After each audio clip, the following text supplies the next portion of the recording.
All right, it's time to take another look at the stock market. We're getting the bounce that I expected.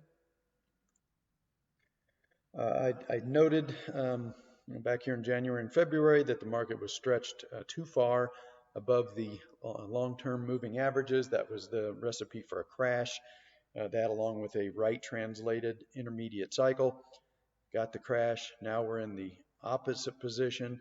The rubber band was stretched too far above the 200-day moving average here, and now at this point we are stretched just way too far below the long-term 200-day moving average. So we need to close some or all of this gap. I tend to think we're probably between now and early mid-May, the S&P is probably going to come back up and tag this 200-day moving average, and then it'll depend on whether or not people, and especially politicians, can come back to their senses. There was no need to destroy the global economy for this. The problem is, I've said this many times, human beings are herd animals. It's why we just do stupid things. It's why we have housing bubbles. It's why we have tech bubbles. It's why we have a Bitcoin bubble. When public sentiment shifts, and especially when it involves the public being scared, rational thought just goes out the window, and then politicians start making knee-jerk reactions in response to public sentiment without any thought to future consequences, and it just kind of gets the ball rolling down the hill, and then at some point there's no stopping it anymore, and rational thought just goes out the window. And so that is exactly what has happened here. The public has become scared, and politicians have decided that the knee-jerk reaction is to close down the global economy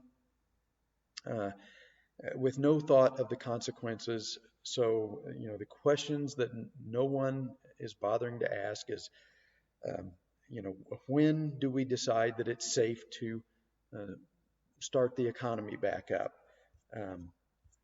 Who gets to make that decision? Are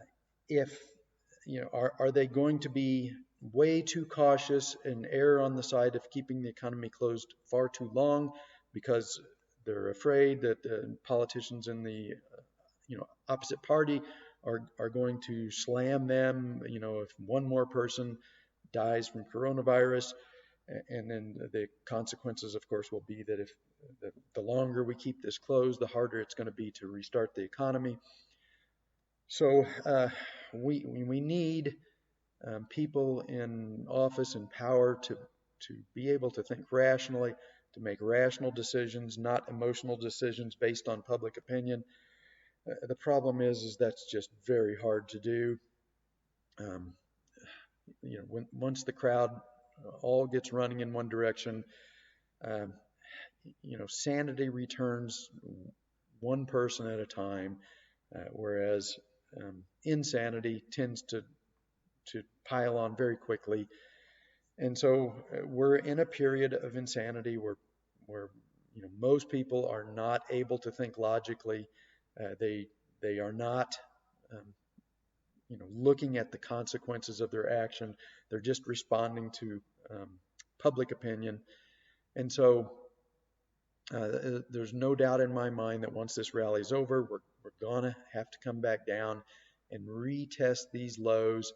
And it's going to depend on whether or not public officials can stop the insanity and think clearly and get the economy rolling again quickly, or whether we stay on this in this quagmire of stupidity that we've put ourselves in, and if we do, then we'll come down and we'll not only test this low, but we'll make another lower low.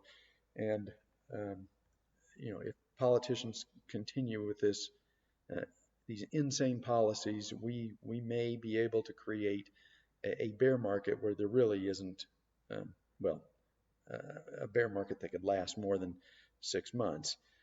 we're clearly in a cyclical bear market, but there is absolutely no need to turn this into anything other than just a cyclical bear market unless politicians just continue to make completely stupid and idiotic decisions. If they come to their senses, then this will be over quickly with a retest in probably June, maybe July, and then second half of the year the economy will get back on track, and we'll have the second part of our secular bull market. If politicians continue to be morons, then we could draw this out much further, make everything much worse than it has to be to begin with.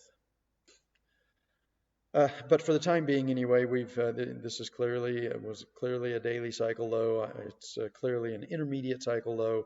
We should have the first daily cycle should right translate, which means it should rally for probably 30 days or longer. And I expect we're going to come back up. And like I said, we're probably going to retest at least this 200-day moving average before this intermediate cycle tops, and then we start moving back down into May. And again, it's just going to depend on whether politicians can come to their senses and start making logical and rational decisions, or whether we just remain trapped in this emotional quagmire of stupidity that we've gotten ourselves into.